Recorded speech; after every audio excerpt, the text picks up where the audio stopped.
Du matériel de plongée fabriqué à partir d'objets flottants, du matériel assez original que vous découvrirez dans ce journal. Nous irons également à la découverte du nouveau marché de vivriers, c'est à Williamsville. Et puis en Somalie, un 4e journaliste tué en moins d'1 an dans le pays. Voilà pour les titres. Madame, Monsieur, bonjour et bienvenue dans ce journal. Des déchets en plastique utilisés pour la fabrication de bouées de sauvetage, de ceintures et autres gilets pour la natation. C'est la trouvaille de jeunes sauveteurs ivoiriens. Ils entendent ainsi réduire le taux de décès par noyade en Côte d'Ivoire. Laetitia Manglé. Aller à la plage, une activité toujours vécue par les enfants comme une partie de plaisir. Mais pour Yasmine, c'est un cauchemar qui remonte à la tendre enfance. Du moins, c'était. Car à 8 ans aujourd'hui, Yasmine n'a plus peur des étendues d'eau. Avec son matériel de plongée, elle affronte toute seule les vagues. Matériel constitué de bouées, ceintures, gilets et planches de natation, fait essentiellement de polystyrène et autres déchets flottant sur la mer. Une trouvaille de jeunes sauveteurs bénévoles regroupés au sein de l'unité spéciale de sauvetage aquatique. C'est les mousses qu'on a récupérées sur la mer. Ça a été jeté et on a essayé de les redresser un peu. Mais on a vu que ça pourrait nous servir par rapport à la matière. Donc là, on découpe cette mousse-là et nous les habillons avec une autre matière, un tissu qui résiste aussi à l'eau. Cette brigade anti-noyade veut à long terme éliminer les morts par noyade sur le littoral et même les étendues d'eau privées. Des enfants dont l'âge varie entre 2 et 12 ans font déjà l'expérience de ces équipements made in Côte d'Ivoire. Au début, j'avais très peur. Mais lorsque j'ai commencé à porter les gilets, bon, il n'a pas eu peur. On dit qu'il porte les gilets, il peut bien nager. Sans le gilet, il peut couler. Donc, bon, c'est avec le gilet qu'il arrive à faire les mouvements. Pour l'heure, ces équipements sont gratuits à titre d'essai, mais seraient à long terme commercialisés par les jeunes sauveteurs. Et je vous invite à présent à aller à la découverte du marché de produits vivriers. C'est à Williamsville. Ce marché, ouvert depuis décembre 2012, semble très peu connu. Il regorge pourtant de produits en provenance donc de pays de la sous-région, et ce pour le bonheur des consommateurs. Découverte avec Grace Kondo et Franck Quadio. Williamsville, commune d'Adjami. Un port sec. Spécialité, la vente de légumes en provenance des pays de la sous-région. Le site approvisionne la majorité des marchés du district d'Abidjan. Ici, on trouve tout type de produits maraîchers et à moindre coût. C'est la vieille qui nous a envoyé venir faire des achats d'oignons par l'eau funéraire. Les prix sont abordables et puis c'est les produits des pays frais. Nous, on vient payer ici et puis on s'en revend. Comme les prix est bon, si on vient payer, on gagne un peu aussi dessus. Il peut avoir 5 000, il peut avoir 6 000, il y a tout dedans. Un port sec, la trouvaille plaît et sa réalisation, selon l'un des initiateurs, vient combler un vide. Quand on vient avec nos marchandises, ça reste à l'intérieur du camion. C'est à l'intérieur du camion que nous vendons nos produits. Et le nombre de jours que cela fait, on est obligé de payer les camions et cela crée un surcoût. Des choux, de la tomate et bien d'autres légumes proposés par des commerçantes, des grossistes pour la plupart. Et sur le site, des fillettes bien malines ont trouvé un moyen de se faire un peu d'argent. L'oignon seulement on ramasse partie vendre. Les jus qu'on vend, on trouve 1000 francs, ça dépend. Ainsi va le quotidien au marché aux légumes de Williamsville, créé en décembre 2012. 10 à 15 camions en moyenne y déchargent quotidiennement leur contenu. Parlons santé à présent. La journée mondiale de lutte contre le paludisme, c'était hier, 25 avril 2013. La maladie continue de faire des victimes en Afrique et partout ailleurs, malgré les efforts fournis pour l'éradiquer. Aujourd'hui encore, plus de 3 milliards de personnes sont touchées. Trècheville, marché Abbé. Un marché réputé pour la vente de plantes médicinales. Ici, semble-t-il, les maladies n'ont aucun secret pour les vendeuses, encore moins le paludisme. En tout cas, on vend les bons médicaments ici. Ça, c'est le palu, ça soigne le palu. Ça, c'est palu jaune là, ça soigne ça. Ça, c'est utère, ce qu'on appelle palu utère, ça soigne ça. Et ça, c'est pour le palu. On prépare, on boit. Ça fait palu, fièvre, typhoïde, fatigue, tout. On fait bouillir, on boit, on purige. C'est 200 l'air. et certains patients y trouvent leur compte. Je préfère prendre les médicaments traditionnels parce que ça me soigne plus. Les prix sont abordables, il y a tout ce que tu veux. Il y a un que j'utilise beaucoup, on appelle ça jaune amer, on met ça dans tonique pour boire. C'est ça, j'aime beaucoup utiliser. Ça me soigne très bien même. Toujours est-il que le paludisme demeure un véritable problème de santé publique.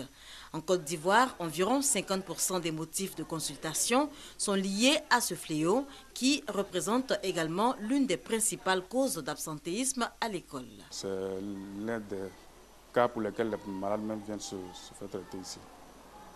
Dès qu'on a un palud et qu'on fait le test rapide, sur 5, il y a 4 positifs. Mais quand ils viennent, on leur demande de dormir sur les moustiquaires et de chercher à évacuer les eaux usées. Et malgré les efforts fournis pour l'éradiquer, le mal continue de faire des victimes. Toujours pas de vaccin, l'accès au traitement n'est également pas à la portée de toutes les bourses.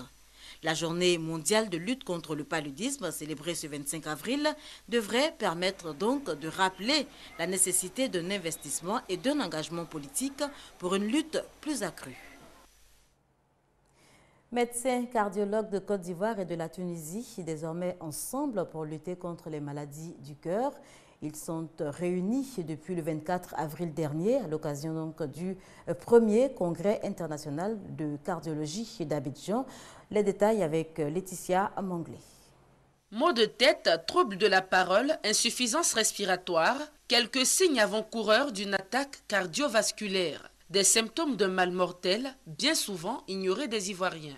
Je n'ai pas une idée des maladies du cœur. Bon, moi, je me dis que non, c'est en fumant la cigarette qu'on peut avoir ces genres de maladies. Est-ce que vous connaissez les maladies liées au cœur? Bon, pas trop. Les maladies liées au cœur, 17 300 000 personnes en meurent chaque année dans le monde, selon l'Organisation mondiale de la santé. Des chiffres qui interpellent les cardiologues ivoiriens et tunisiens. Une rencontre pour faire l'état des lieux de l'évolution des pratiques cardiologiques en Afrique se tient à Abidjan. Dans chaque pays d'Afrique noire, qu'est-ce qu'on peut faire en matière de cardiologie? Par exemple, à Abidjan, on peut tout faire. On fait le diagnostic, on opère à cœur ouvert. Est-ce qu'au Togo, au Burkina, c'est la même chose? Donc nous sommes en train de mettre nos expériences en commun pour dégager un pôle d'excellence. Une expérience fort enrichissante pour les praticiens tunisiens. Ils veulent apporter un plus aux techniques médicales déjà en cours en Côte d'Ivoire. On espère, avec les médecins de la Côte d'Ivoire, installer un pont pour pouvoir accueillir des malades qui nécessitent des soins particuliers en Tunisie. Opération à cœur ouvert, matériel chirurgical de dernière génération, on peut le dire, la prise en charge des maladies du cœur en Côte d'Ivoire connaît une amélioration. Toute chose qui devrait aller avec la sensibilisation du grand public sur les signes et dangers liés aux maladies du cœur. Et pour refermer la page santé de ce journal, cette information, hier, la campagne de vaccination contre la poliomyélite a été lancée, une opération qui vise à consolider les acquis, vu que depuis le 24 juillet 2011, aucun cas de polio n'a été notifié sur le territoire national. Hors de chez nous, 7 balles dans la poitrine et dans la tête, c'est le sort qui a été réservé à un journaliste somalien dimanche dernier. Son assassinat apporte à 4 le nombre des professionnels tués dans le pays, et ce depuis le début de l'année. Il s'appelait Mohamed Ibrahim Ragué, profession journaliste. Il a été abattu à bout portant devant chez lui par 2 hommes armés à Mogadiscio, en plein centre-ville. 7 balles dans la poitrine et dans la tête. Il a quitté la rédaction à 17h après le travail. Il n'avait fait de tort à personne. C'est injuste qu'il l'ait tué. Leur but est d'effrayer les journalistes, les dirigeants et les élites. Ils veulent terroriser ceux qui s'adressent au public. Nous ne nous laisserons jamais terroriser. Nous sommes prêts à nous sacrifier pour le peuple. Ce journaliste avait reçu des menaces par le passé, l'obligeant à l'exil pendant des années. Il venait juste de rentrer au pays. C'est le 4e professionnel des médias tué par balle ou dans un attentat depuis le début de l'année. Le gouvernement veut s'assurer que les meurtriers des journalistes soient poursuivis en justice. Notre position est claire. Nous devons protéger nos citoyens et les journalistes et entraîner ces derniers aux règles de sécurité. Pour trouver les coupables, l'État se dit prêt à mettre les moyens. Je promets 50 000 $ de récompense à qui m'apportera des informations concrètes permettant de condamner ceux qui ont tué des journalistes. Je veillerai à ce que l'argent soit versé à quiconque détiendra des informations crédibles. Qui commandite ces meurtres? Les autorités pointent les islamistes Chebab ou des factions claniques qui entretiennent la guerre civile. 18 reporters tués en 2012, année noire. En Somalie, les journalistes sont devenus des cibles à abattre. Sachez que le Conseil de sécurité de l'ONU a voté hier à l'unanimité l'envoi de 12 600 casques bleus au Mali.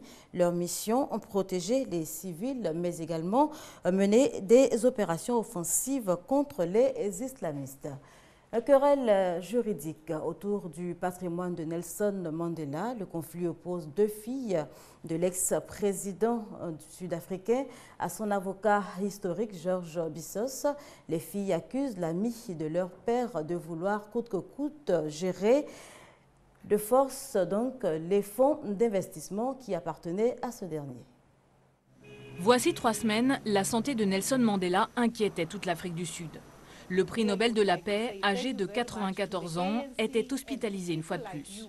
Nelson Mandela est devenu très fragile. Sur ces rares images de lui, de l'été 2012, il semble absent. Problème de mémoire selon certains de ses amis. Or, l'icône de la paix est à la tête d'un important patrimoine. Un patrimoine aujourd'hui au centre d'une âpre bataille juridique et familiale. Zenani et Makawidze Mandela, deux filles de Nelson, accusent le célèbre avocat George Bizos et 2 autres personnes de vouloir contrôler des fonds d'investissement créés par leur père. Bizos, ami de longue date du héros anti-apartheid, affirme que Mandela lui-même l'a mandaté. Une affaire délétère qui scandalise les Sud-Africains. Tout d'abord, Mandela n'est pas encore mort. Il est toujours avec nous et il a son mot à dire sur sa fortune. Donc je pense que ce qu'ils font n'est pas bien. Je pense que ce n'est pas correct. Il devrait le respecter et le laisser tranquille. Quand il sera mort, toute sa famille sera divisée et chacun essaiera de prendre sa part ou d'utiliser son nom. La famille Mandela n'a pas attendu pour se déchirer. Les relations sont tendues entre les héritiers. Ce journaliste a interviewé Madla, l'un des petits-fils de Mandela, opposé aux actions judiciaires de ses tantes. Il m'a dit, ce qui est en train de se passer, c'est que certaines de mes tantes et leurs petits-enfants sont en train de se partager l'héritage de Mandela alors qu'il est toujours en vie. La presse soupçonne la famille Mandela de vouloir tirer des bénéfices personnels de l'image du héros national. Son exploitation rapporte des milliers d'euros, une manne gérée par 2 fonds à vocation humanitaire. Ces fameux fonds que les filles de Mandela veulent à présent contrôler.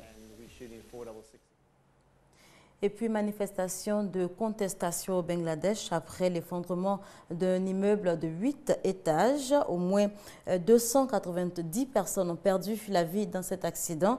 Les manifestants réclament l'arrestation des propriétaires de l'immeuble. Merci de nous avoir suivis. Prochain rendez-vous de l'information, 19h30.